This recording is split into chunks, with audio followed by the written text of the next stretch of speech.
Shalom. Kita akan bersama-sama melihat kebenaran firman Tuhan yang berbicara tentang pemenang dan pemenang yang akan terus berlanjut dari menang yang satu terus menang kepada hal yang berikut.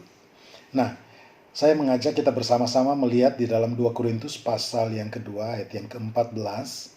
Firman Tuhan berkata, di sini Paulus mengatakan, tetapi syukur bagi Allah yang dalam Kristus selalu membawa kami di jalan kemenangannya. Sekali lagi, tetapi syukur bagi Allah yang dalam Kristus selalu membawa kami dalam jalan kemenangannya. Garis bawahi kata selalu, membawa kami dalam jalan kemenangannya. Artinya di sini ada berkesinambungan, menang dari yang satu, terus menang kepada hal-hal yang berikut. Dan kita bersyukur karena kita bisa boleh ditempatkan dalam hal ini oleh Tuhan yang menjadi jaminan dalam kehidupan kita. Dan mari kita lihat kebenaran ini bersama-sama. Kita bersyukur kita ada dalam dunia ini di mana Tuhan menempatkan saya dan saudara boleh menikmati segala kebaikannya, kasih anugerahnya. Juga kita dapat melaksanakan tanggung jawab yang tentu saja kita sadari kita mengemban amanat agung yang Tuhan percayakan untuk kita dapat melakukannya. Artinya ada tugas mulia yang Tuhan percayakan kita bisa melakukannya. Kemudian kita pun juga menyadari bahwa selagi ada dalam dunia ini kita diperhadapkan dengan pergumulan, beban, permasalahan, dan tantangan-tantangan. Dan diharapkan saat melewati semuanya itu kita tetap berkemenangan. Jangan sampai ada hambatan sekecil apapun juga pada akhirnya kita dapati kita kalah. Kenapa? Karena ada Yesus yang menjamin keberadaan hidup saya dan saudara. Yesus cukup bagi kita untuk menjamin kita karena Dia sudah teruji berkemenangan atas segala hal dan syukur Dia adalah Tuhan yang dahsyat dan luar biasa. Dan kita akan lihat bersama-sama dari bahasa aslinya itu berbicara mengenai Nikon atau pemenang. Saya dan saudara sudah ditempatkan pada posisi orang-orang yang menerima Yesus sebagai Tuhan dan Juru Selamat adalah orang-orang yang berkemenangan. Nah, bagaimana untuk kita dapat mempertahankan kemenangan ini dalam kehidupan setiap kita sejak kita membuka hati menerima Yesus sebagai Tuhan dan Juru Selamat? Status ini sudah kita sandang dan diharapkan terus kita akan bawa sampai dimanapun kita berada. Dan sebagai orang-orang percaya, kita jangan pernah untuk berkompromi dengan apapun juga. Artinya menempatkan diri pada hal atau posisi di mana Tuhan tidak suka. Namun biarlah kita akan ada di dalam satu posisi terus menjalani apa yang menjadi tuntunan Tuhan dalam kehidupan kita. Dengan demikian kita akan dituntun pada kemenangan lepas kemenangan. Dan setelah melewati semuanya itu diharapkan buat kita pada akhirnya seperti Rasul Paulus, dia mengatakan bahwa aku sudah mencapai garis akhir. Kita sedang menjalani hal yang sama, artinya mengiring Kristus. Kita juga sedang menuju kepada garis akhir kita masing-masing dengan satu harapan bahwa kita akan terus berkemenangan. Nah, pertanyaannya bagaimana kita sebagai orang-orang percaya bisa terus berkemenangan di dalam Kristus, bisa terus berkemenangan di dalam Dia. Yang pertama, mari kita lihat bahwa kita harus mengetahui rahasia kemenangan kita. Apa itu? Yaitu rahasia kemenangan di mana Yesus yang telah mati dan bangkit dari antara orang mati.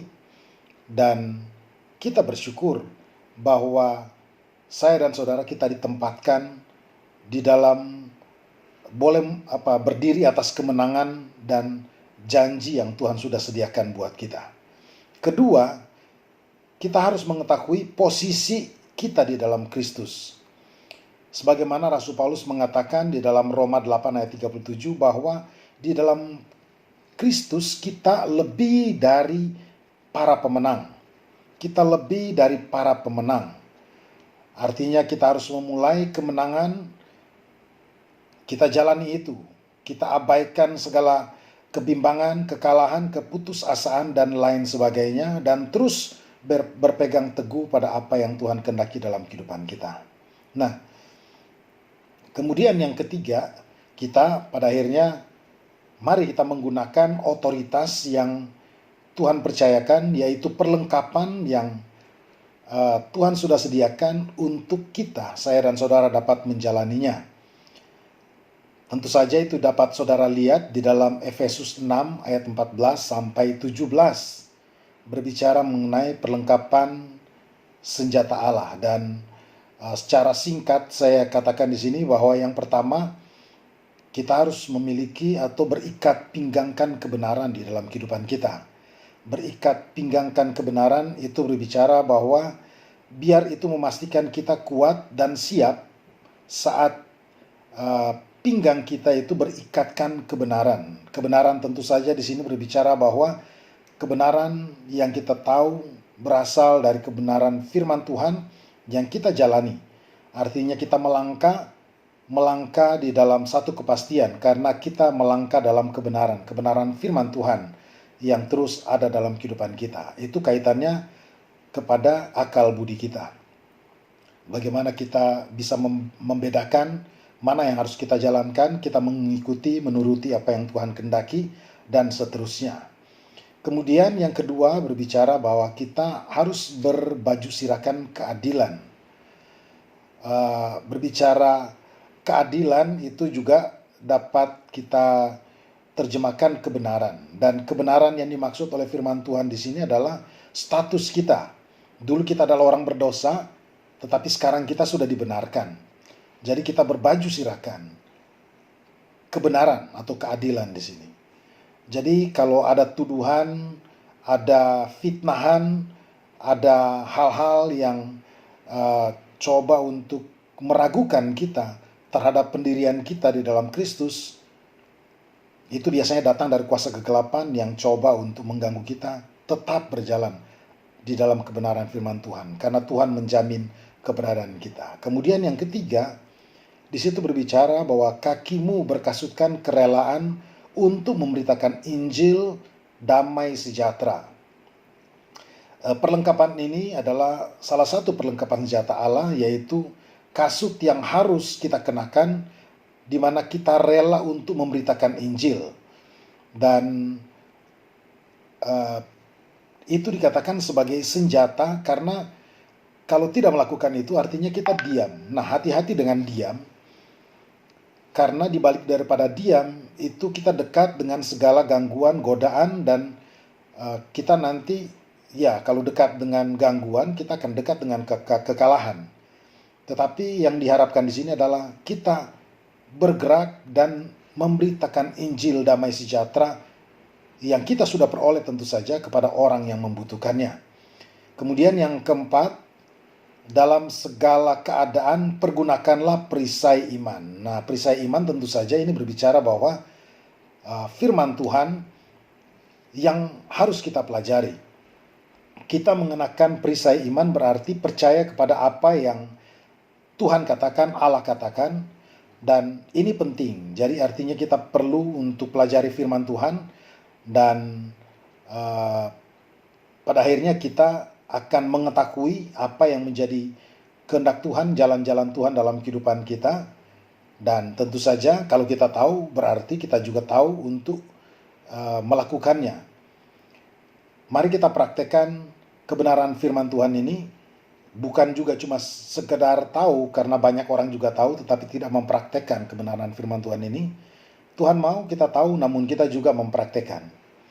Kemudian yang kelima di sini berbicara bahwa kita menggunakan pedang roh, yaitu firman Allah.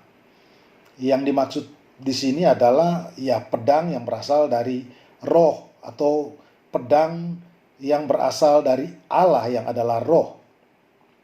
Pedang ini berbicara tentu saja adalah firman Tuhan. Dan sebagaimana yang dikatakan di dalam Ibrani 4 ayat 12, sebab firman Allah hidup dan kuat dan lebih tajam daripada pedang bermata dua manapun. Firman Tuhan adalah senjata yang terbaik yang perlu saya dan saudara miliki. untuk kita pakai, kita gunakan untuk melawan. Ya, kita melawan apa yang dikatakan kepada kita, coba meragukan kita, kita lawan dengan kebenaran firman Tuhan. Coba menghalang-halangi kita, kita tahu kebenaran firman Tuhan. Kita gunakan pedang roh yang pada akhirnya membuat kita boleh terus berkemenangan. Nah, dengan mempraktekkan apa yang Tuhan percayakan dalam kehidupan kita, menggunakan perlengkapan senjata Allah ini,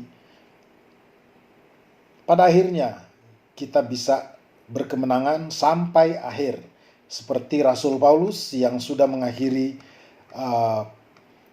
perjuangannya dan menang bersama-sama dengan Tuhan yang menjamin keberadaannya. Saya berdoa, Om Heri berdoa, supaya setiap anak-anak muda yang ada di House of Grace boleh terus berkemenangan. Bukan hari ini berkemenangan besok kalah, tetapi terus berkemenangan sampai mencapai kepada garis akhir yang tentu saja masing-masing kita Tuhan sudah gariskan, Tuhan sudah tetapkan, namun yang pasti kita harus menyelesaikannya. Berjalan bersama Tuhan, berjalan dalam kepastian, Tuhan ada bersama-sama dengan kita, Tuhan Yesus memberkati kita semua. Amin.